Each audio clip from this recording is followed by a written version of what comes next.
وہ کچھ مہمان باہر سے گئے ہوئے تھے لیکن یاد نہیں رہا. چلو اتنے حضرات موجود ہیں کچھ پیش کر دیتا ہوں. بسم اللہ الرحمن الرحیم. شاید پہلے جی بھی ہو لیکن بعض ساتھی نئے بھی ہوتے ہیں. بسم اللہ الرحمن الرحیم. اللہ نے اپنی رحمت سے ساتھ بخشی بہت سے قابل حضرات سے اللہ تعالیٰ نے حدیث شریف کی اجازت حاصل کرنے کی پڑھنے سننے کی توفیق نصیب فرمائی. یہاں پاکستان میں مکہ مکرمہ مدینہ منورہ میں حتیٰ کہ بخارا تاشقند سمرقند ترمذی شریف وہاں بھی حدیث شریف کی جا کے مجلس قائم ہوئی. ان تمام اکابرین کی طرف سے اپنے جتنے بھی ہمارے نیک اساتذہ علماء کرام تشریف فرما طلباء کرام سب کو حدیث شریف کی اجازت ہے. بس اللہ تعالیٰ ہمیں اپنے اکابر کے نقش قدم پر قائم رکھے. اللہ ان کے خیر کے سلسلے میں جوڑی رکھے.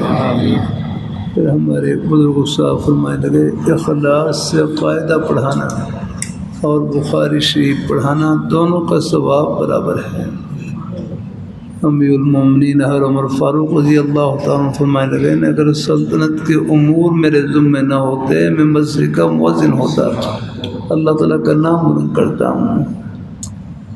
ہر جگہ اللہ نے اپنے خوشی کے بہانے پلا رکھے ہیں.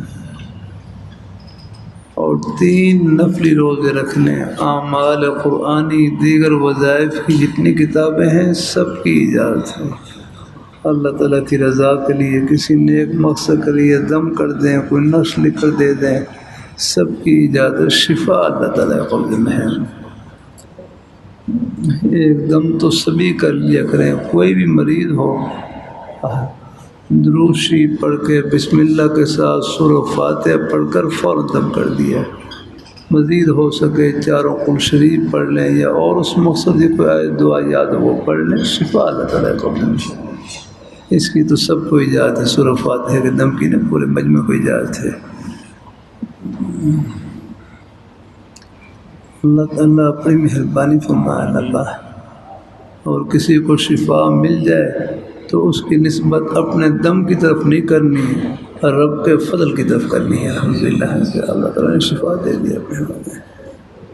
وہ تو اللہ رحمۃ اللہ علیہ کتنا پیارا جملہ فرمانے لگے دوائی تو مریض کی مرض سے توجہ ہٹانے کے لیے ہوتی ہے باقی شفا دینے والی ذات اللہ تعالیٰ کی. جب تک اللہ تعالیٰ کو منظور ہوتا ہے دوائی شفا کا بہانہ بن جاتی ہے اور جب ان کی طرف سے بلاوا آ جائے سب بہانے ختم ہو جاتے ہیں. سب اپنا بہانے یا اثر چھوڑ دیتے ہیں. ہسپتال ہیں یہ شفا مجھے ڈاکٹر رفیع رانجی صاحب اللہ رہے تھے چند دن پہلے وہاں وہ خالو ہے وہ MS بھی رہے اس کے یہ ہسپتال کے نیو ہسپتال سے رہتے ہوں یعنی 3 لوگ نیو ہسپتال سے ہر روز 300 جنازے نکلتے ہیں. الگ شفا خانہ ہے اتنی فوتیاں. تو وہی ہے وہی دوائی تو بس ایک بہانہ ہے. شفا اللہ تعالیٰ کے ہاتھ میں ہے. ہمارے ڈاکٹر صاحبان پہلے اب بھی ہوں گے الحمدللہ نسخہ لیتے ہیں اوپر لیتے ہیں ہوا شافی شفا دینے والی وہ ہے رحمۃ اللہ علیہ.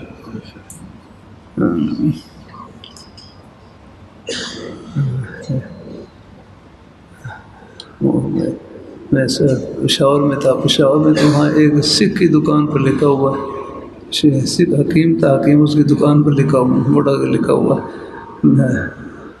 دوا ہم دیتے ہیں شفا اللہ تعالیٰ دیتا ہے.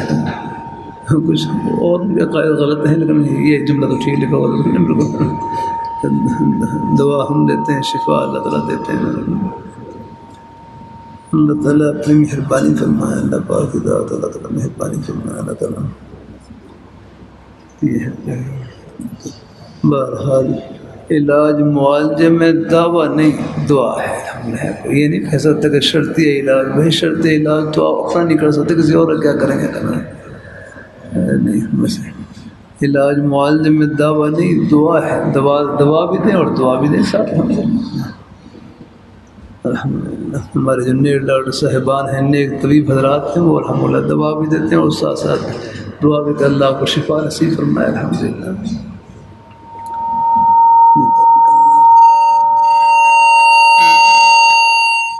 موضوع صاحب کر دینا.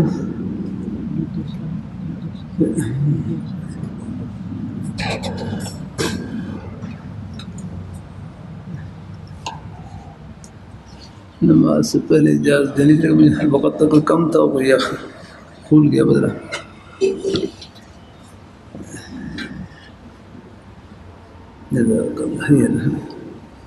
جو حدیث شریف میں دعا آتی ہے اللہم بارک لنا فی سائنا و مدنا، اللہم بارک لنا فی سائنا و مدنا.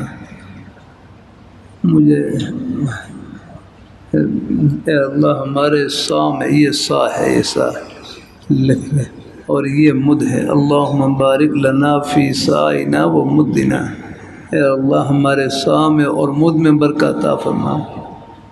مجھے ایک عرصے تک نے تلاش رہی کہ مد کیا چیز ہوتی ہے. بہرحال پھر ہمارے راول پنڈی کے ایک بزرگ تھے، انہوں نے پھر یہ مد لے کر نا، مد ہے یہ وہ مدینہ منورہ کا جو مد ہے، وہ یہاں وہ سٹیل کے کئی مد بنائے ہیں. تو سب سے پہلے انہوں نے مجھے وہ اپنے جو بنایا سٹیل کا بنایا وہ مد پیش کیا، یعنی عنایت کیا انہوں نے. پھر اللہ تعالیٰ نے توفیق بخشی، اللہ نے مدینہ منورہ میں حاضری کی الحمدللہ. تو وہاں پر پھر الحمدللہ ہمارے شیخ خالد صاحب ہیں، شیخ خالد محبوب، جو مدینہ یونیورسٹی میں غالباً استاد ہیں یا کہیں، وہ ہم نے شاہ حکیم مختصر رحمۃ اللہ علیہ سے بھی تعلق الحمدللہ. لیکن وہاں کے اب تو خیر وہ نیشنلٹی ہے ان کے پاس. شاید مجھے ہر ڈاکٹر الیاس فیصل صاحب کے بیٹے ہیں مولانا احمد صاحب ان کے پاس لے کر گئے. تو ان سے پھر ان کے پاس انہوں نے اپنے گھر سے یہ مد بھی عنایت کی اور اجازت مد یہ ہے. یہ بھی میرے پاس 3 مد ہیں، 3 مد جن کی مجھے اجازت ہے مدینہ منورہ سے الحمدللہ. ایک اور بھی ہے شاید یہ بھی، یہ میں وہاں مدینہ منورہ میں ایک میوزیم ہے، میوزیم وہاں باہر کر ایک میوزیم، وہاں پر نے ان کافی چیزیں اکٹھی کر رکھی ہیں، کچھ نے وہ نمونے اکٹھے کر رکھے ہیں الحمدللہ. تو وہاں حاضری ہوئی تو ان کا کہ ایک مد ہے وہ 300 ریال کا ہے اور ایک 500 ریال کا ہے. جو 300 ریال کا ہے اس کی 1 سند ہے اور جو 500 ریال کا اس کی 2 سند ہیں. تو میں نے کہا مجھے 2 سندوں والا دے آپ. میں کہا ریال تو میری جائیں فری ہے، یہ 500 ریال میں ہم نے فری لیا. اللہ 500 ریال دے کر پھر مجھے الحمدللہ پھر یہ اجازت سے لیا اور یہ مد لیا الحمدللہ کے سے. مد کی ایک شکل یہ بھی ہے. اب تو خیر بالکل وہ کیا کہتے ہیں اس میں وہ کیا وہ لگ گیا ہے، کسی کا کہتے ہیں زنگ سا لگ گیا ہے، ورنہ پہلے بالکل صاف تھا. اس میں حدیث شریف لکھی ہوئی ہے میں اللہم بارک لنا فی سائنا و مدنا، یہ حدیث اس میں لکھی ہوئی ہے. مد یہ ہے، یہ بھی ایک مد کی ایک شکل ہے. یہی ایک شکل اسی شکل کا سوات سا وہ اس سے 3 گنا بڑا تھا. تو بہرحال یہ دونوں شکلیں ہیں الحمدللہ. ایک مد اور بھی ہے، وہ بھی ہے مدینہ منورہ سے نصیب ہوا، لیکن اس کی شکل بالکل تقریباً اس جیسی ہے، بالکل یہی ہے بس، یعنی اس کے آس پاس ہی شکل بھی زیادہ فرق نہیں. لا تبیع درہم بدرہمین ولا صاع بصاعین ہے یہ سارا الحمدللہ. اللہ تعالیٰ مدینہ منورہ میں اب بھی جو صدقہ فطر ہے صاع کے ذریعے میں خل ہے دیتے ہیں اور استعمال کرتے ہیں. نصف صاع یہ پورا صاع جو ہے الحمدللہ. یہ اذخر گھاس ہے. جب سید الشہداء حضرت حمزہ رضی اللہ تعالیٰ عنہ ان کے کفن میں کمی رہ گئی تھی تو قدموں کی جانب میں اذخر گھاس ڈالا. مجھے اس کی بھی تلاش رہی. تو پہلے میں خالق ساتھی کو ڈیرہ غازی خان کے علاقے سے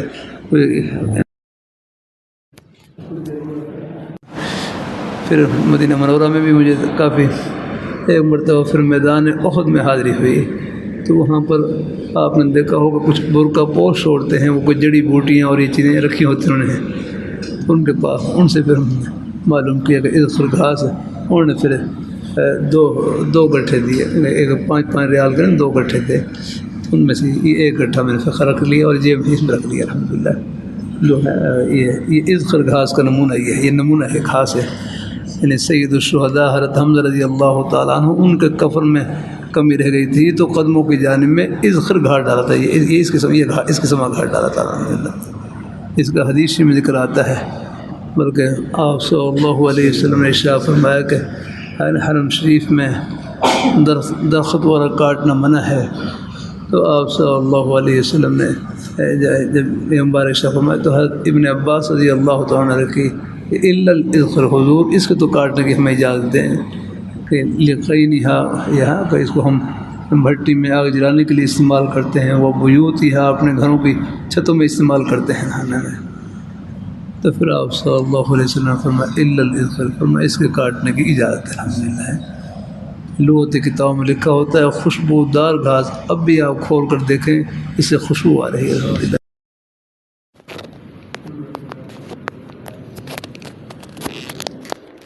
الحمدللہ، جزاک اللہ، الحمدللہ، اللہ تعالیٰ اپنی بارگاہ مقبول فرمائے الحمدللہ۔ کچھ ساتھ نئے بھی تھے اس لیے میں کہ چلو تو سب کو فیض پہنچ جائے الحمدللہ۔ خیال تو یہ تھا کہ نماز سے پہلے وہ عصر کے بعد وقت کم تھا، میں خود کو تھوڑا سا مجھے کوئی تھوڑی سی میں اندازہ بھی نہیں تھا، کوئی طبیعت بھی کمزور ہے کرنا ہے، میں کہ چلو جتنا بھی ہو جائے۔ اصل تھا عاشورہ کے دن کی حدیث تھی، وہ ذرا اس کا ہو جائے، اس کے بارے میں ذکر، خیر وہ اللہ کا شکر ہے کروا دیا الحمدللہ۔ باقی تو خیر جتنا مرضی ہے، یہ تو سمندر ہے، اس کا تو بحر ذخار ہے الحمدللہ۔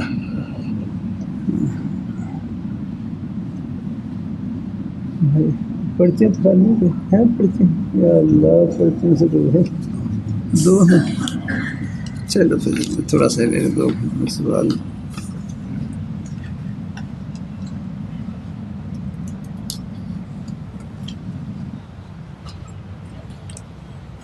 اس بار دو سوال جواب کی مالک، اس کے بعد پھر آپ کو آج ساتھیوں کا روزہ بھی اس لیے گزرا، ورنہ تو مجلس میں خاص کبھی کبھی جامع مدنی میں تو رات 9:45 بجے تک عشاء مغرب کے بعد۔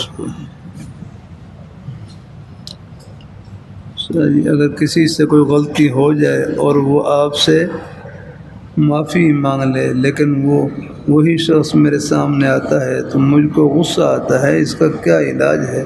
رہنمائی فرمائے۔ بھائی دیکھو، میرے حضرت جامع شفیع کے شیخ الحدیث یوسف رحمۃ اللہ علیہ، اور یہی ہر کے شیخ کا انداز میرے حضرت